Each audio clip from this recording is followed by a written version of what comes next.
Weirding Way Media.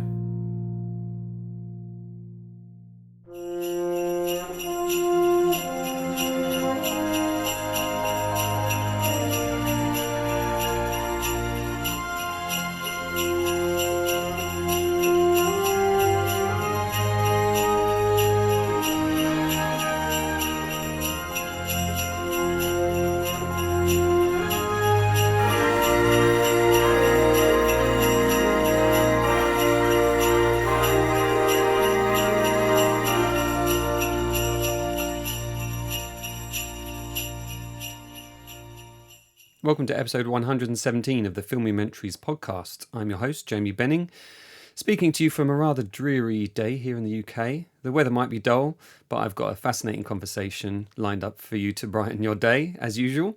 In this episode, I had the pleasure of speaking to Sierra Dall, the long-term partner of the late Colin Cantwell. For those of you who may not be familiar, Colin was the visionary concept artist behind some of the most iconic spacecraft and spaceships in cinematic history, including the X-Wing, the TIE Fighter, and the Death Star from Star Wars. Colin's career was nothing short of remarkable, though. There's so much more to it, as I found out in my conversation. Before his work on Star Wars, he collaborated with Stanley Kubrick on 2001: A Space Odyssey, contributing to the film's groundbreaking visual effects. He also worked with NASA, assisting Walter Cronkite during the 1969 moon landing broadcast, providing these real-time updates from NASA. So Sierra and I delve into Colin's creative process, his experiences working alongside legends like George Lucas and Stanley Kubrick, as I said, and how his designs have left, that kind of indelible mark on popular culture, really. We discuss Sierra's efforts to preserve and promote Colin's legacy through the launch of a revamped website in collaboration with a friend of the podcast, Brad Cook. Hi, Brad. Dedicated to Colin's work, this website, and the creation of those visions of his.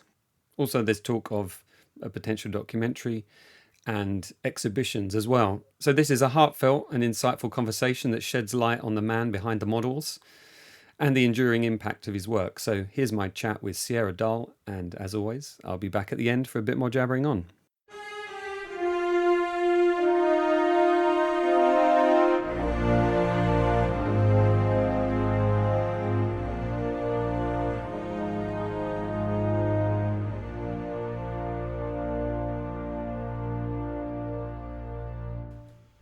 Sierra, thanks for joining me. It's great to have you here, and we're going to talk today about Colin Cantwell, your partner, your late partner. When were you first introduced to Colin and his work? Oh, well, Colin, I was always a Star Wars fan to begin with. And I was doing interviews with successful people on audio tapes and going to a coffee shop in Boulder, Colorado. And Colin was sitting in the middle of the room, totally unmistakable. He had long silver gray hair, wore this really weird looking lycra jumpsuit. And I was curious because I was doing interviews with successful people. So the fellow next to me talked to him and came back, and I said, well, who's that? And he said, well, it's Colin Cantwell. He had something to do with Star Wars movie. So I thought, well, it'd be a good time just to meet him and maybe do an interview with him. Went over and sat down or talked to him, and I said, are you Colin Cantwell? He said, yeah, what do you want? I thought, well, this may not be the best time. So I said, no, maybe this isn't a good time. He said, oh, no, come on, sit down.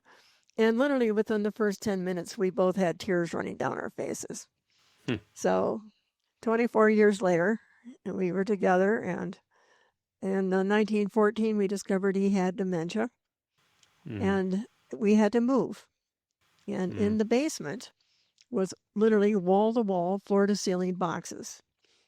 And he kept telling me, well, there's something important in the drawers. But he never wanted to talk about his Star Wars background for some reason. He didn't want to talk about it. He was deep into quantum physics and loved his work with original idea of an occupation was being an architect.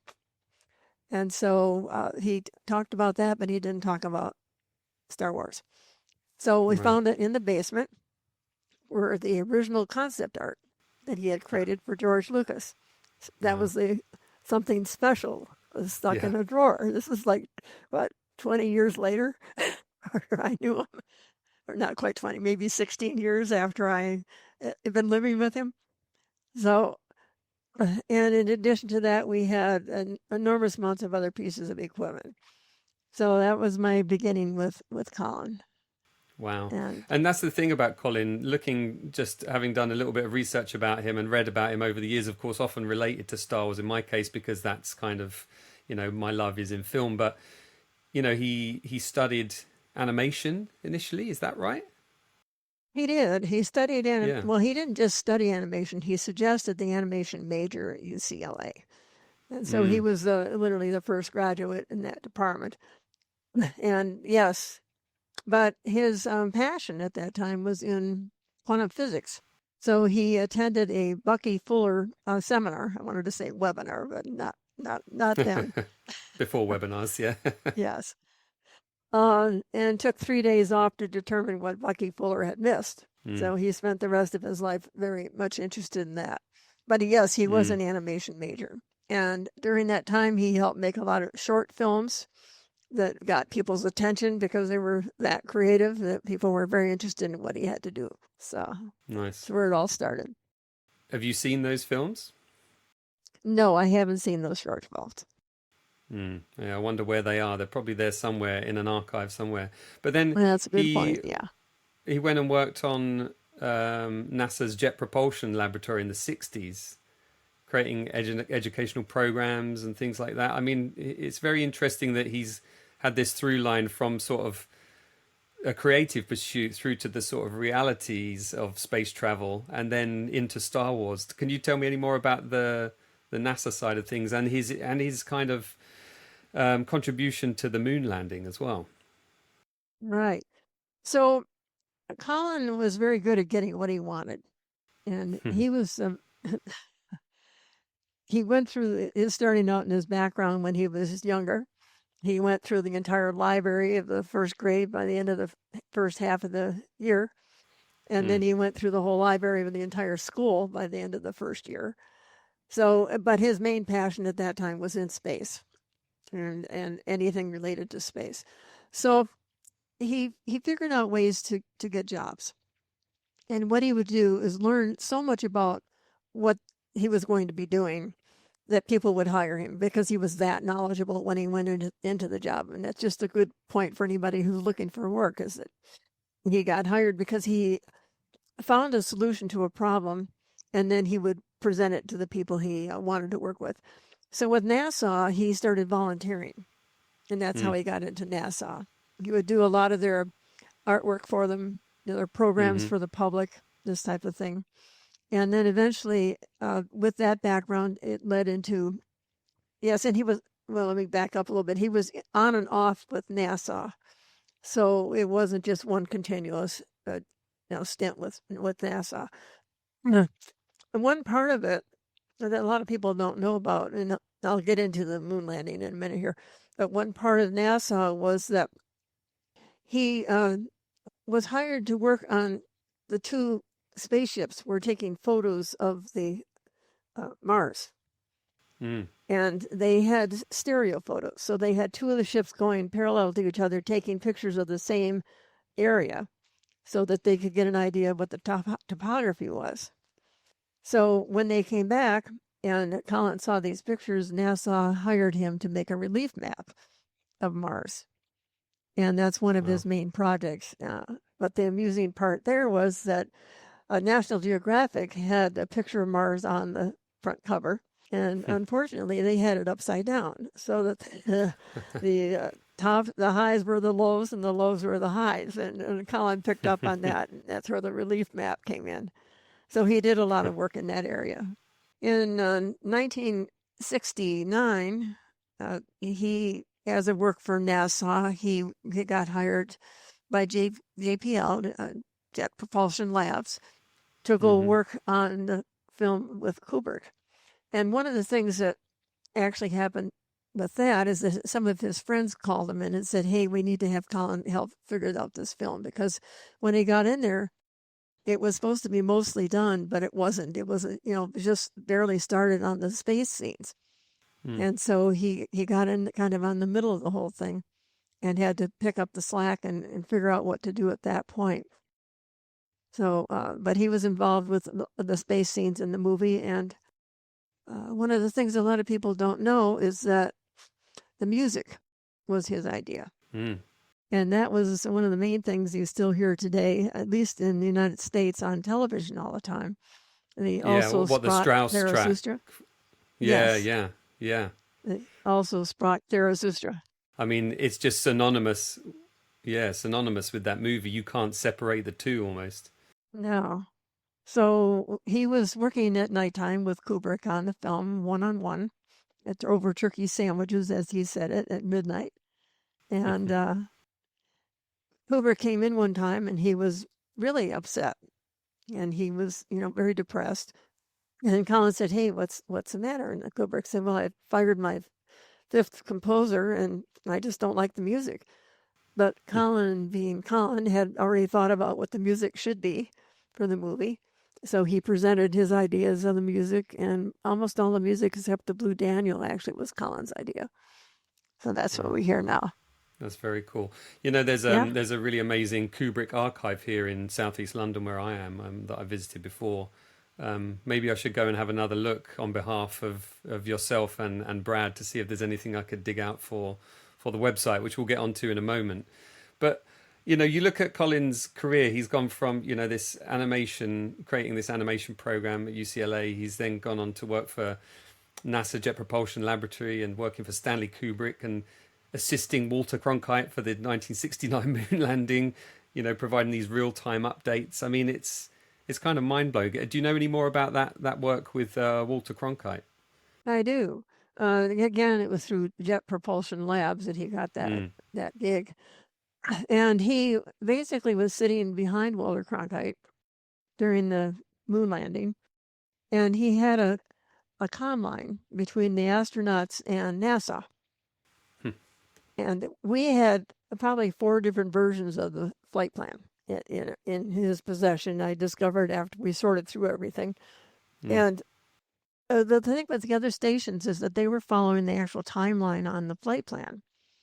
And they were listening to, they weren't listening to what was happening because they didn't have that background. Colin, of course, had researched all of this to the extent where he knew what was supposed to be happening in real time rather than just what the flight plan said. And so he's listening to these conversations and he's not hearing what he thought he should have been hearing. So he was telling Walter, well, hey, it looks like they may not be on schedule. They may be landing late. And according to the flight plan, they should have already been landing. The other stations had them landed. And the station manager's yelling in his ear, "You'll never work again the rest of your life," because he was disagreeing with the other stations in the timeline. But he didn't think they had landed, and actually they hadn't. And so, as it turns out, he was listening to the conversations, and they were saying things like 30 seconds and 15 seconds. And what that meant was that is how much fuel they had. And if they didn't land, they wouldn't get back up again. So that's how tight the whole thing was. Then, of course, Colin's right. And the flight plan, was, they had to deviate from the flight plan. And so the station manager's yelling, "We won, we won."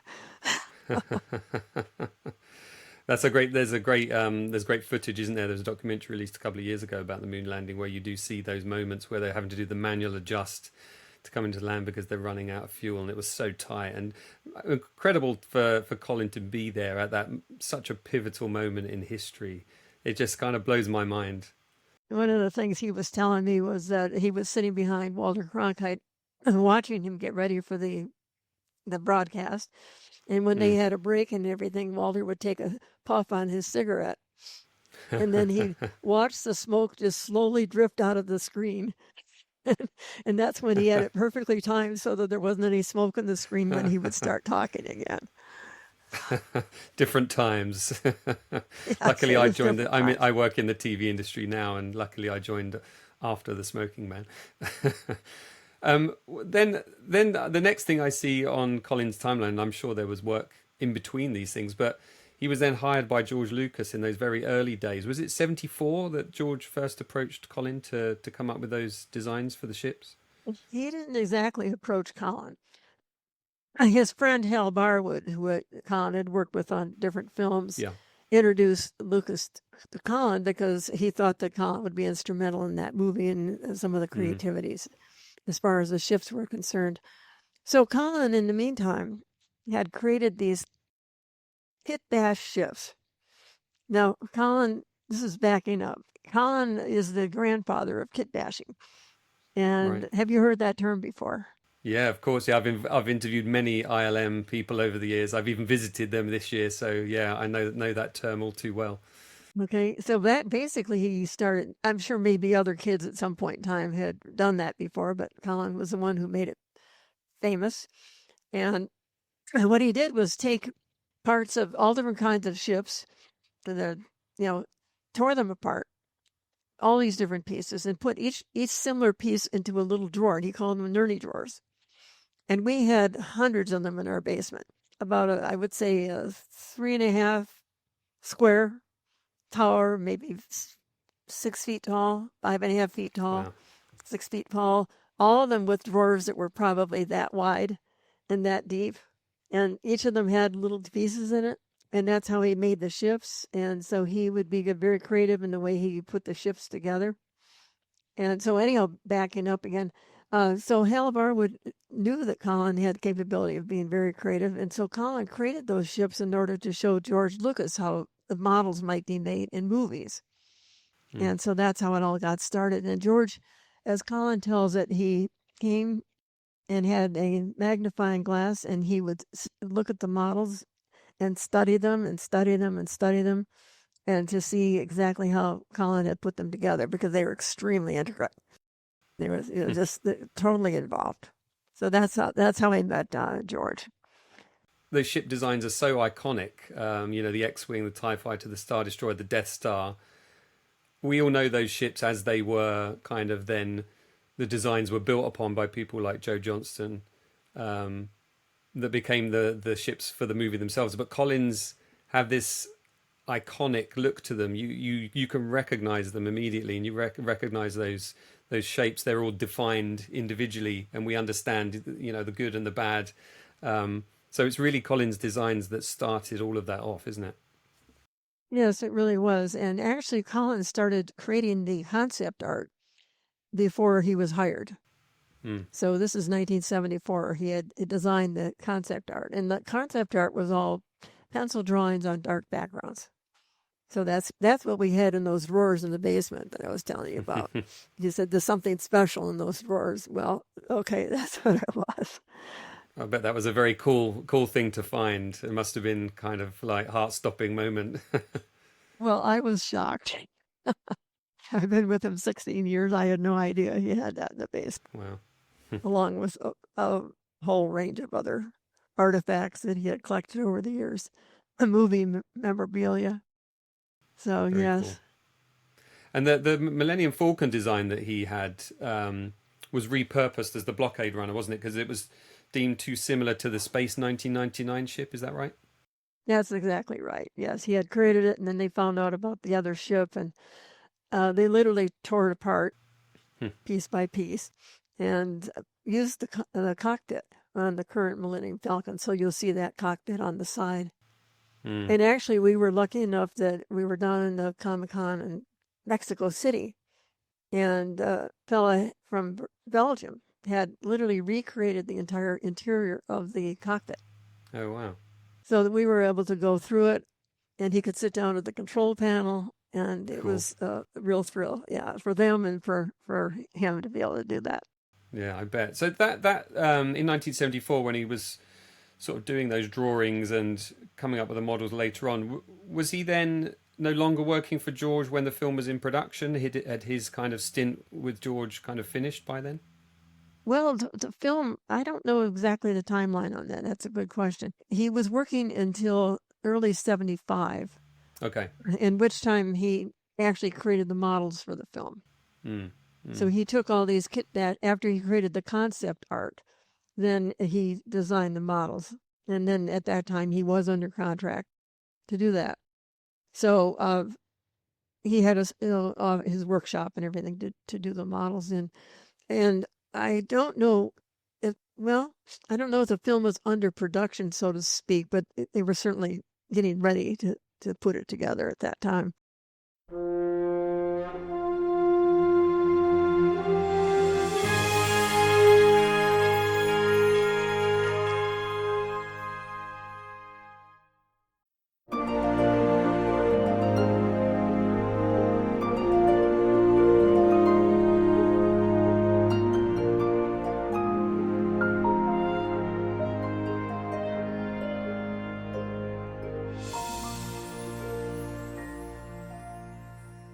How did Colin kind of view his place in the Star Wars legacy, if you like? Did he have a sort of a good relationship with the idea that his concepts were used for the final film, but he didn't get to work on the film itself? He um he only was hired just for a short time, actually. He Mm, created the original models, and then they kind of took it from there and you know worked it into the final product for the film. But one of the things to note about the different ships is that he viewed each of the ships he created as a person. mm, So that when he came up with these different ideas, he wanted them each to have their own personality.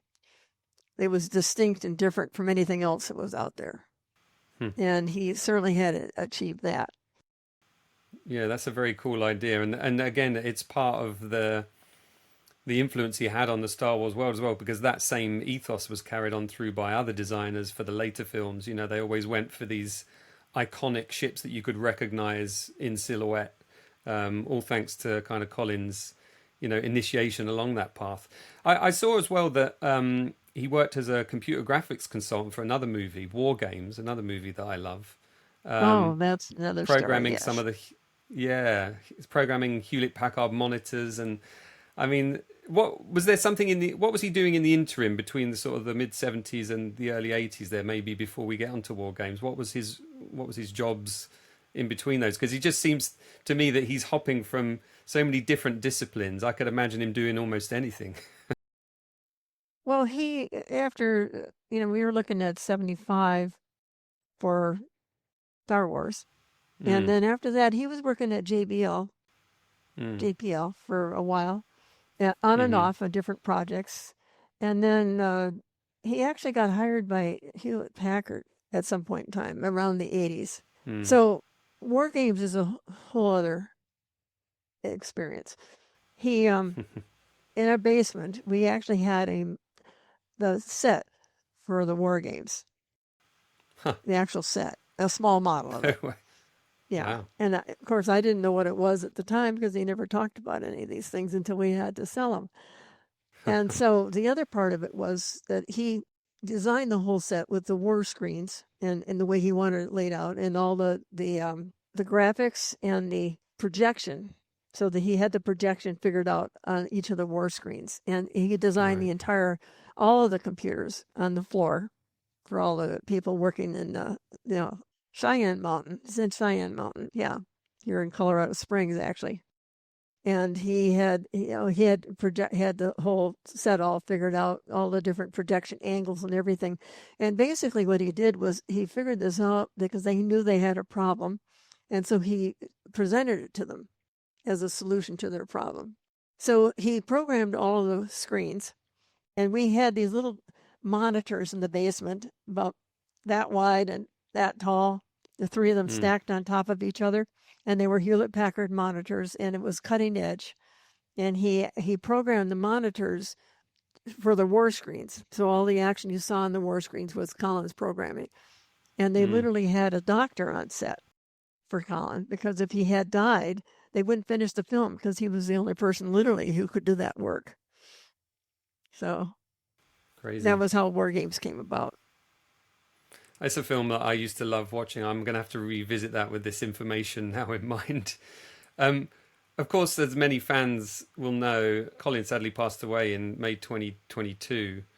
Um, Obviously, a very difficult time for family and loved ones. But when did it occur to you that you still had a role in Colin's life, in as much as getting this website up and running and wanting to sort of preserve his legacy? When did that become apparent to you? Well, when I found out about Star Wars, in 2014. And there were several things that happened. He had written 2 books, and Mm. they were never published, and they needed to be edited. So I literally sat down and edited his books for him. And then we had to separate them into 2 parts because they were too long for one book. But at that time, I realized we made copies of he had taken Ektachrome slides of all the ships. We had thousands of slides, literally thousands of slides that he had, boxes and boxes of slides. I mean, trays, big ones. And so I went through all of those and found some of the more relevant slides. And then we had made copies of the original ships, the concept art, and kept the copyright on that. So we had that copyrighted because it was actually created before he was hired by Lucas. And Right. then that's when we started the website and started to put it all together. And then the only thing I knew about how to market something like that was the Big Bang Theory on television. Do you see that in England at all? Yeah. Yeah. Yeah. It's Okay. here too. Yeah. Yeah. So I didn't know how to market this, and I didn't know where to go or who to talk to. So I thought, well, they're talking about Comic Cons, whatever those are. So I found out in the paper that the Whopper computer had been sold for, you know, I don't know, thousands of dollars. And there was this one person in California who had, helped sell that. So anyhow, that's how we got started with selling Colin's prints at the auction house, called the original Mm. concept art, and then making the copies of the original concept art. And so when I found out about the Comic Cons, I tried calling different comic book stores, and nobody would believe me that Colin was in Boulder. And you mean the person who created the ships for the Star Wars movie lives in Boulder, Colorado? So finally, I convinced this one person, Chris Lanham down in Denver, that he was real. And yes, he did. And Chris invited us down to his shop, and then he introduced us to the world of Comic Cons. So that's how we started doing it. But we had started working on the website about that time because I realized we had to have Mm. something online. So, yeah, Mm. I put that together. I can't remember the exact year, but Yeah. But in recent times, you've been working with a sort of acquaintance of mine that I've known for a long time, Brad Cook. I think he was around maybe 20 odd years ago on forums and things that I was aware of. He was very supportive of my work, and you've collaborated with him now to kind of revamp the website and kind of bring it into the modern age, and also to sell those prints that you were talking about. Can you tell us more about the website? oh, sure. So there's a lot of things that are happening around that. I started the original website. I had it for a number of years. We used it Mm. for another party was marketing some of Colin's prints and online. And then Colin and I had to move, and Colin had dementia, and COVID Mm. came along. And so everything kind of came to a screeching halt. We used to travel to all these different comic book stores and do presentations and sell his prints and all that.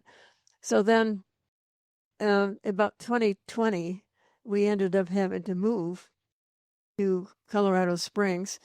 And Colin was so sick, I ended up taking care of him. And so pretty much my life Mm. stopped except for doing that. And then I have my Mm. other business that I'm running at that time. So I had to manage that. And then also Wow. Colin's print sales had stopped because of COVID. And, the other fellow was no longer in our life. So that stopped. And so I just pretty much had to put everything on hold.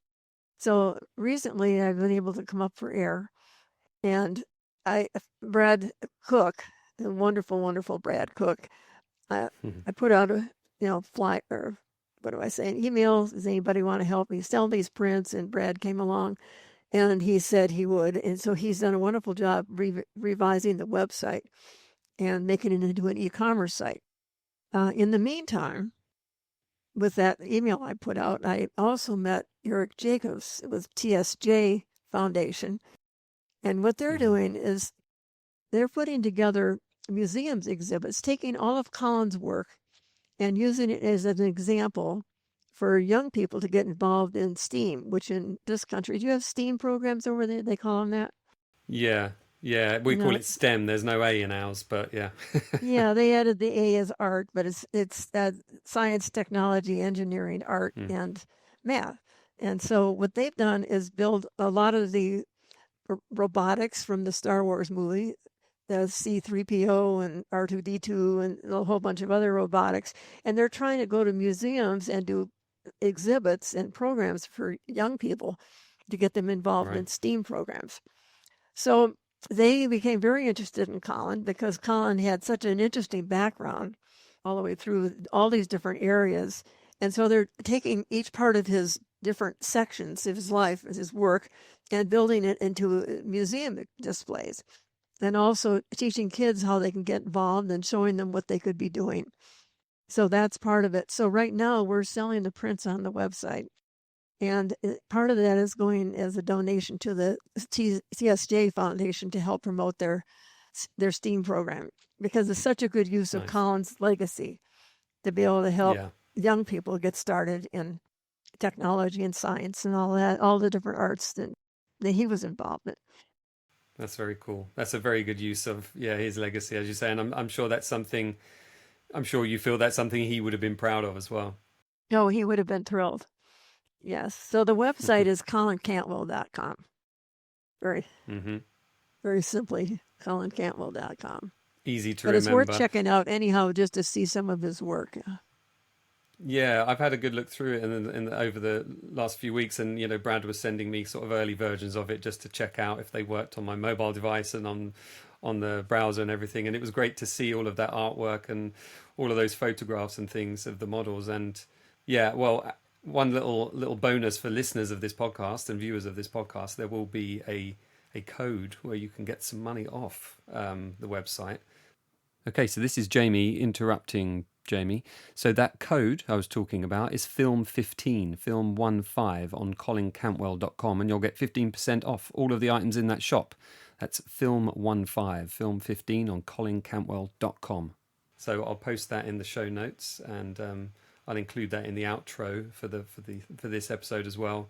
And hopefully you'll get an influx of people coming looking for the photos and checking the website out, and all aiming to get more contributions to the foundation as well, which I think is a great cause. And do you see the next step? Is there a next step? I mean, have you still got stuff that could be exhibited with these museums, or is there just a finite amount of stuff that you have, or do you still have boxes and boxes to go through, or has that all been done already? No, I actually had to sort through a lot of what we have left. I don't have a lot. I do have the 2 kit bash ships, however, which I Wow. would like to sell because they aren't doing me any good Mm. just sitting around. And the museum may take part of that, the CSJ. We're working on that right now. But one of them I will sell probably at auction. Mm.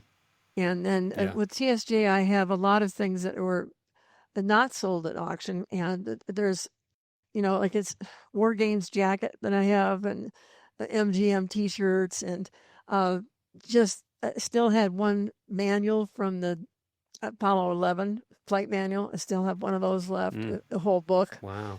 and there's a Wow. lot of items like that I still have. That I've decided to package the whole thing into one group and sell the whole thing at once and donate some of the other Mm. things, because there's just so much information about Colin's life and so many different parts of it. And one thing we didn't talk about was Frank Lloyd Wright. Did you know about that? No, I saw in my notes, I saw a mention of it, but go ahead, tell us. Yes, no. After he graduated from college, what he really wanted to do was become an architect. That was his first love. And so Mm. he created this extraordinarily intricate house. And he actually built the house, did blueprints of it and designs of it, and wanted to become a student of Frank Lloyd Wright. So he thought he could just find Taliesin, the school, by just driving around, and he would figure out where it was because it would make the most sense of Wright putting it in that location, which he did. And so he got to the school and he knocked on the door, and everybody ignored him and they wouldn't let him in. So he figured he was just going to sit out in the front and wait until they decided they got tired enough of him sitting there and they let him in. And eventually they did. So he, a couple days later, they had an appointment with Wright, and he showed Wright his drawings. And Wright said to him, well, go back, get your tuition. And Colin said, isn't there a waiting list? And Wright said, not for you. So he went back to Los Angeles to get the money for the tuition. And when he came back, Wright had died in the meantime. So that was the end of his architectural career. And he really decided he didn't want to work with anybody else because there wasn't anybody else that interested him enough. And one thing Colin did is he worked with the best. He always worked with the very best. So he wasn't interested in something that was less than the best. Yeah. That was It's way such back. a fascinating life. Has there ever been a temptation to write a book, biography? Well, I think we're working on the possibility of doing a documentary on him. So that's one Right. thing that's up in the cards. And he certainly is worthy of that. There's so many. I have 19 different videos of Colin's work, talking about different aspects of his work, including starting out with Charles Ames, who was a furniture maker out in California. And Ames, that was one of Colin's early jobs, if not his first job. And Colin decided to make a gravity well, this giant, huge gravity well. And so he brought it into the furniture store, and everybody's playing with it. And Ames finally got tired of the whole thing and fired Colin. And then everybody was complaining because they couldn't play with the gravity well anymore. So Ames hired him back. And the gravity well actually ended up in the World Fair. So Right. I think it's a Seattle World Fair. I'm not sure what year that was. Yeah. Wow. I mean, most people would be happy to just have one of these key moments in their life. Colin seems to have had dozens. So I look forward to the documentary. I mean, that would be really fascinating, given that there's so much material there, you know, so many stories, so many photographs and artifacts. I mean, it feels ripe for the documentary format, doesn't it? Well, yes, but that's not a given yet. We're working on it. It's not for sure that we're going to have one, Yeah. but I think they'll figure it out sooner or later because I know they really want to do it. TSJ Foundation is the one that's putting that together. I'm sure they'll find a Cool. way to do it. But the other part about it is who Colin was as a person. And he was just this unique individual. There is no other person in this world like Colin. I mean, there never will be. They threw away the mold after they made Colin. He, like I said, he had long silver gray hair down the middle of his back when I met him. He wore these weird looking jumpsuits, and I found out later he actually made his own clothes. So he would lie Right. down on the ground. He would trace a pattern around himself, and then he would sew these up. And we had a serge machine in the basement because he made his own clothes with Lycra. So you had to have a serge machine because you can't do it with a regular machine or else it'll break. So Yeah. yes, he was just he loved attention, and he was very personable. You would think somebody like that might be kind of difficult, but he wasn't. He was very easy. We had so much fun. We used to sit in the mornings. We would laugh almost every day, and he lived in his head pretty much a lot of the time. He was always creating things, and we each had pads by the side of the bed that we would wake up at nighttime and start writing things on because we were always thinking about something. But one of the things that we did in the morning, we would have, I had throw pillows on the bed, and we'd have a contest to see who could get the throw pillows sitting in the right position on the bed. So we stand there, throw them, toss them, and see if we could get them sitting upright. We also went camping a lot. He loved the outdoors. He loved animals, loved dogs. And then we had a little Bichon. And this talking about Colin. He came from my ex-husband, and my ex-husband couldn't take him anymore. So I said, well, I'll take him back, her back. And I said, well, she usually sleeps on the bed. And Colin said, there's no way the dogs are going to sleep on the bed. Well, about a week later, he was sleeping between the two of us. And they were inseparable. He sounds like he's very playful as well, Colin. You know, some people who have those complex minds often don't have the sort of social skills to go with it, but it sounds like Colin was fun to be around as well. Oh, he was a lot of fun. He had a great sense of humor, and yes, he was an amazing guy, and it's very unusual. Like you said, you would expect him to be more serious. He, yeah, he was serious with his work, but he also had a really playful side, as you said. So it was an interesting 24 years. Well, I think it's fantastic that you're, continuing the legacy of Colin and the stuff you're doing with the foundation and the website. And yeah, I think it's fantastic, because sometimes people's stories, when they pass away, their stories disappear with them, and it's the people that remain that are there to keep them alive. We're the only ones that can do that, and I think it's great that you're doing that. And I feel so grateful to you giving up your time today to tell me a little bit about Colin, because I'm sure we could talk for hours and hours about Colin. But hopefully, some of the exhibitions can be seen by people, and hopefully in the future, perhaps that documentary might be made as well. But I'll do my part to get Colin's message out there as well. But yeah, thank you for your time today, Sarah. I really appreciate it. Okay, well, thank you. It was great talking to you.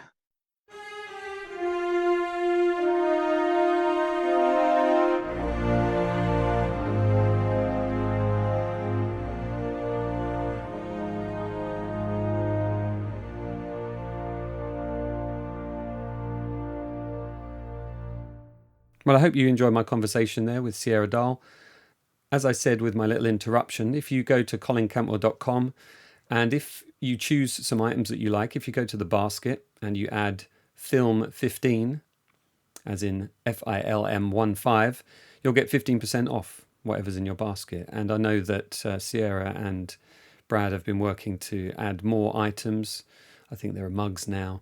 There's a bunch of stuff, and obviously those pictures that we mentioned in the interview just then. So do check out colincantwell.com, and the code is film15, film15. And that's just for you guys. That's just for Filmumentaries podcast listeners. For those of you that celebrate Christmas, have a great one. I've had a bit of a rough month with some surgery that hasn't gone according to plan, so I've got to have more surgery. Never had health stuff happen before, so it's all a bit weird. But thank you for the nice messages from those of you that sent them wishing me well. I'm doing okay.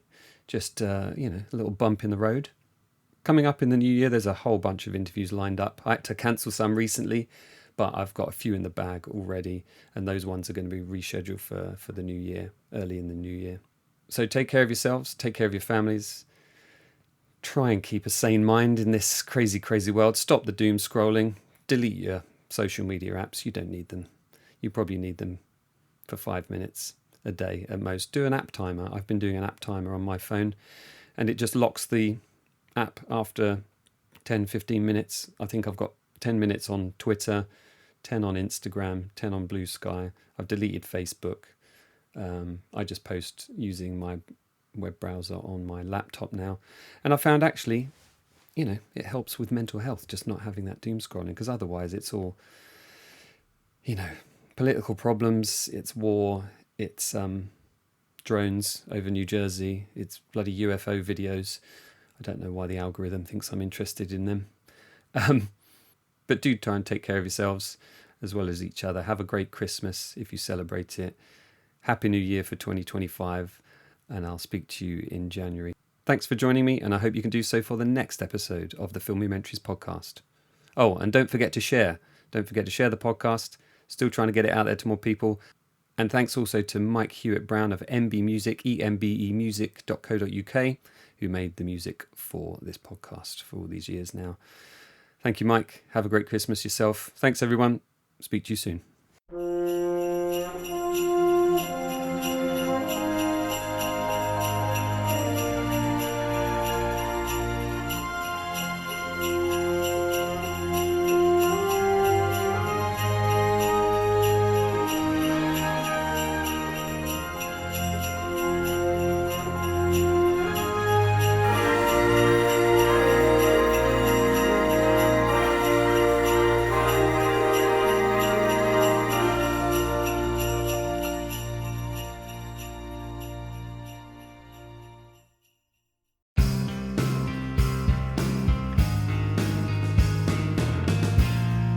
We are being way